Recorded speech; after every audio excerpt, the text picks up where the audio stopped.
Well, it's great to be back here amongst friends and colleagues. As some of you may remember, I spoke at the October conference, and I spoke about my time in an Islamic boarding school. I spent 5 years there before I was expelled for having a camera, and I spent 1 year in Pakistan where I learnt Quranic tafsir. I come from a Sunni background, and the schools that I attended were mainly Wahhabi, Salafi, Deobandi, sort of a mixture. In this talk, I will focus on Islamic schools, but that's not to suggest that the issues which face Islamic schools don't exist in other faith schools also. I'm going to focus on two issues of Islamic faith schools which don't get spoken about enough. The first one is the hijab, and the second one is music. Now, firstly, I would like to say that I do find it problematic and I find it unfortunate that children are being separated from one another based on something such as religious affiliations of parents at one given time, because we know that religious beliefs change over a period of time. The faith schools in our society are deeply ingrained in the education system, and the government does actively endorse them. For instance, the Prime Minister's daughter will be attending a Christian faith school. Now, in the school that I attended, students were offered very little opportunity to learn secular subjects. The main objective of the school was to install in the students discipline and a personality that would ensure that they would follow the Sunni Islam favoured by the governors and the principal. Secular subjects were restricted to English, maths, science without evolution or sex education, ICT, Arabic and Urdu were also taught.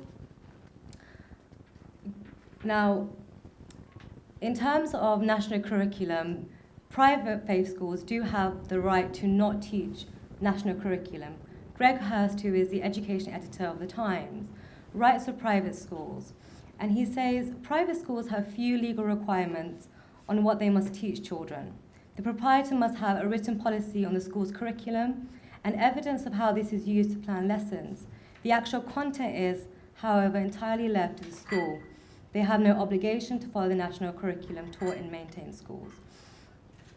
Now, the reason why I want to focus on music is because that is the one subject which is most likely to be dropped across the board. If you look at Islamic schools, one might teach history, one might not teach history, one might teach history, and one might not also. But music is more than not going to be dropped. It's going to be replaced with something called tajweed, which is a few rules on how to recite the Quran, and nasheeds, which are Islamic songs. But for anybody who's studied music, it's quite a broad discipline. And the replacement subject, which is offered to Muslim children, is nowhere near as enriching or culturally sufficient. And, one moment. Okay. Now, I find it very difficult to have this conversation sometimes with people because I don't know how to explain to them what it feels like to be told that you're not allowed to listen to music. You're not allowed to listen to it in your home, which if you live in a boarding school, it's everywhere. You're not allowed to listen to it in your bedrooms, you're not allowed to listen to it in your classrooms, you're not allowed to listen to it in your day-to-day lives, and you don't have the right to play the piano, learn to play the violin. Your career opportunities are limited that way. I'm sorry that I haven't been able to speak too much about the hijab, but I just want to say that in terms of uniform, most Islamic schools, actually all Islamic schools, enforce the hijab through this concept of calling it a uniform. There are many girls who have told me over the years that they have been unhappy with the way that they have to wear hijab. Even as an adult, even when I had become an atheist, when I was studying in an Islamic college and my hijab was slightly loose, I was told off for this. And in some areas in the UK, there are boarding schools in which CCTV cameras have been set up in residential corridors now. So what that means is that not only do the girls have to wear it in the surrounding areas of the school, they also have to wear it now inside their classrooms, and they have to wear it in their residential corridors, which is their home. So imagine being 11 years old, 12 years old, you wake up in the morning, you go in to brush your teeth, and you have to put this on now.